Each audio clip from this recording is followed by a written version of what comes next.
Hello everyone, I'm Kai Squires, and today I will be talking about our oceans and its inhabitants, more specifically sea turtles, and how we have brought them to the brink of extinction, and how we can save them. Here's a brief table of contents of the four main parts I will be discussing in my presentation today. I will go into depth with each one and thoroughly explain its contents. To begin, forms of human negligence, such as pollution and overfishing, have become an extreme threat to several different species of sea turtles. They are the main perpetrators when it comes to the forthcoming extinction of almost every single species of sea turtle out there. We do have the power to eliminate these threats, which we will discuss as we go further along. First and foremost, we are going to talk about the current state of our oceans and what we have done to them up to this point. More specifically, we will be discussing what we are putting into our oceans and how marine ecosystems are crumbling due to the carelessness of humans. Let's start with the biggest issue we have created: pollution. Plastic is by far the most dangerous pollutant in marine ecosystems. Author Michael Roskam-Abing metaphorically describes the ocean as quote-unquote plastic soup, due to the growing complication of marine pollution. Abing states that this plastic soup is everywhere and has continued to grow exponentially higher and higher due to the availability and low cost of the material. Abing expresses that plastic dominates our lives. Plastics are synthetic materials derived from petrochemicals. They can be found in all shapes and sizes, ranging from soft and thin to rock hard and thick. Plastics have become enormously popular over the last 70 years thanks to their particular properties and extremely low production costs.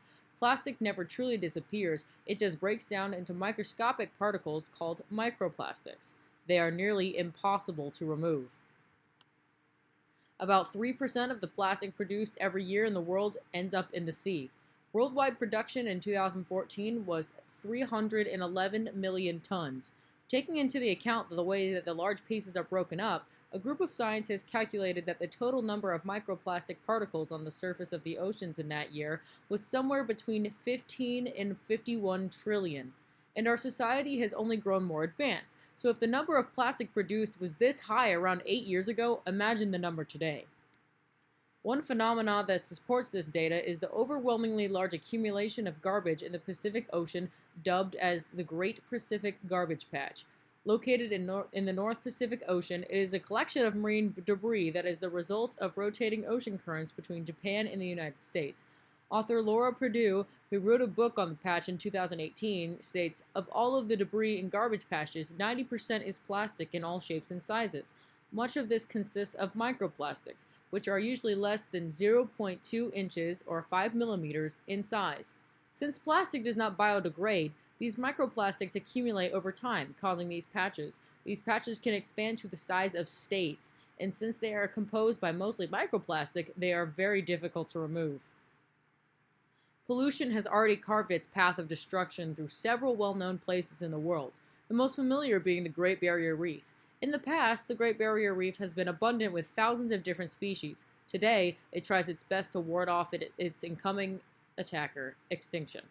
According to research by Justin Haley, marine extinction risks has ramped up rapidly in the past 50 years to converge upon the level of risk seen on land. Each species of marine life is experiencing this damage, which is not exclusive to but more prominent in the sea turtle species. They are experiencing major threats such as pollution and changes to important turtle habitats, especially coral reefs, seagrass beds, mangrove forests, and nesting beaches. Other threats include accidental drowning in fishing gear and the overharvesting of turtles and their eggs.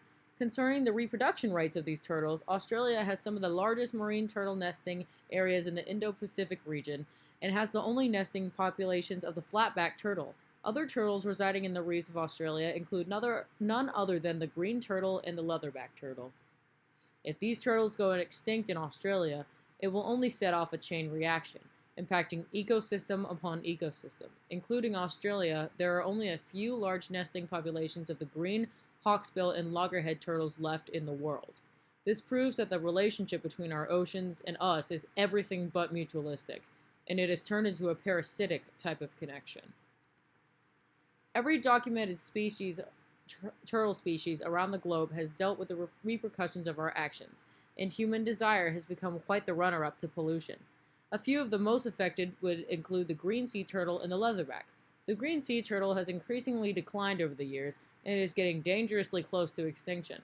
The main cause of this species' decline is the high demand for green turtle soup, one of the many internationally demanded turtle products. To the gentry, the green turtle has become the symbol of magnificence and abundance, of a civilization that has tamed the New World and gotten rich in the process. To the citizenry, green turtle soup and the long robed aldermen who consumed it symbolized luxury at the expense of the common people. As the supply and demand for these turtles go up, their numbers go down, affecting their populations worldwide. The leatherback turtle is considered the world's largest reptile, but due to humans' actions such as redeveloping and commercial fishing, these turtles have been declining for the past few decades and are predicted to be extinct in the near future. Leatherback sea turtles have several threats against them. For many years, biologists, conservationists, and managers have focused on the current threats to leatherbacks and other sea turtles. These threats have involved the taking of eggs, the destruction of the nesting habitats, and loss of turtles at sea due to fishing activities. It is only in the last few years that threats due to human-caused climate change have become apparent. Not only does marine pollution affect these turtles, but pollution in general, as the immense use of fossil fuels breaks down our atmosphere, causing continuous global warming and climate change. Since these threats are piling up, authors James Spatila states that only increased management of all aspects of the turtle's life history will ensure that they survive into the 22nd century. These turtles' lives depend on humanity's management, and even though it was due to humans that these problems exist, it can give us a chance to mend our mistakes. Now we are going to be talking about the ways that we can make it right.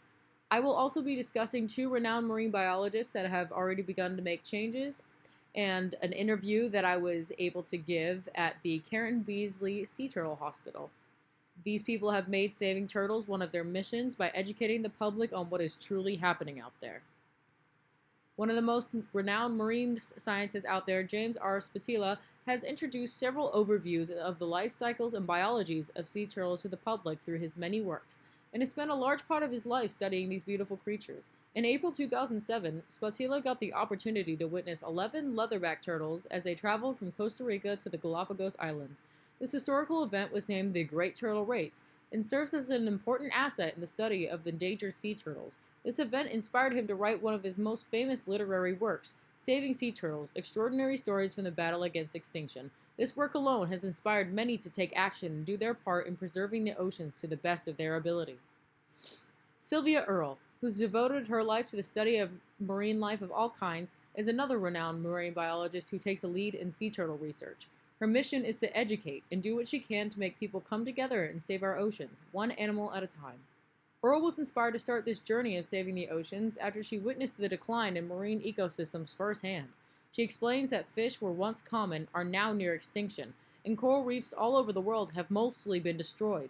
She continues on and declares that there is still hope and introduced a strategy that we can carry out to help. This strategy pertains to the development of hope spots, which are certain areas of the ocean which are fully protected. Through this strategy, she leads a coalition called Mission Blue, which supports possible and oncoming hope spots. Earle has also gotten her message out through her book, The World is Blue: How Our Fate and Oceans Are One, which includes stories of her explorations and adds a depth of personal experience within it. Her main point is that if the oceans are endangered, then so are we. This is because of how connected we are. The oceans produce a large amount of our oxygen, and if it dies, we die right along with it. The Karen Beasley Sea Turtle Hospital in Surf City, North Carolina, is one of the leading benefactors of sea turtle rehabilitation and rescue.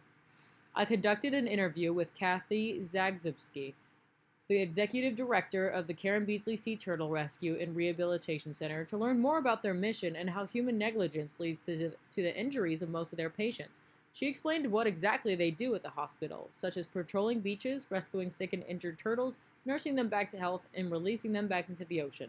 She also spoke about the human activities that cause sea turtles to come into the hospital, the most detrimental one being plastic. She explains that sea turtles mistake plastic for jellyfish, which, due to its non-biodegradability, cause the plastic to end up stuck inside them. This blocks their digestive and intestinal tract, giving them a false feeling that they are full, when in reality they aren't getting the substantial food and nutrients they need to survive and end up starving. Turtles also get entangled in plastic, which can cause them to get injured or drown since they breathe oxygen from the surface. Due to these turtles' injuries, the Rehabilitation Center will occasionally perform surgery on a turtle, which is a dangerous but life-saving process. Kathy states that you have to intubate them and breathe for them, since when they are unconscious, they aren't going to breathe on their own. This is because their reflex is to hold their breath because they're a diving animal, versus our reflex, which is to breathe automatically when we are unconscious or sleeping. This is a fairly risky process, but it can save a turtle's life, which makes the risk worth it. Once healed, the turtles are sent on their way back into the wild, rehabilitated, happy, and healthy. The elimination of as much single-use plastics as possible in our lives are the best way that we can preserve our oceans. There are several other ways, but due to plastic's astronomical amounts that make their way into the ocean, most of the seafood we eat is already contaminated with pieces of our own garbage. Kathy says that if you are eating fish, you are probably eating plastic. There are 9 to 12 pieces of microplastic in every single fish we eat, and when there are places with more microplastic than plankton, our fish are bound to be full of it. Another solution which could be achievable and insists the cause greatly is the concept she explained to me called cradle to grave and cradle to cradle. This concept means that if companies make products, they should be responsible for disposing of them or reusing them. Some smaller alternatives to this method are simple things such as using reusable water bottles, using reusable bags, and even reducing driving to reduce fossil fuels. Kathy states that we have the power of our wallets, and one of the most effective things is to make purchases that support your ethics. By purchasing everyday items that support the environment, everyone can make a change, even if it's small. The product idea I've come up with that would best serve my cause and connect to my paper would be an event. This event would be composed of two things: a beach cleanup and a fundraiser. Cleaning up North Carolina beaches would be extremely beneficial to our oceans, and even if it's just a small amount in comparison to all the trash on Earth, we would still be making a change. And that's all it takes: some volunteers with a passion and drive to help our oceans, and some planning. The second part would be consisting of a fundraiser art showcase. The volunteers of the beach cleanup would do their best to create art out of the trash and plastic they found, and show how it could be made into something beautiful and away from our oceans. These art pieces will be presented in an art showcase, and visitors may bid for the pieces or just donate to the cause. We will also be selling things such as bakery items and refreshments. All of the proceeds will go straight to the Karen Beasley Sea Turtle Hospital so they can continue what they do best: saving our turtles. And in conclusion, human negligence is endangering several species of turtles around the globe, and they will end up extinct if humanity does not change its ways. Through things such as raising awareness, bringing down the market of sea turtle products, and by reducing our use of plastic, the oceans can be saved and preserved for our future generation. The power to stop negligence towards our oceans is in reach. The world just needs to open its eyes to the edge in front of it. Thank you.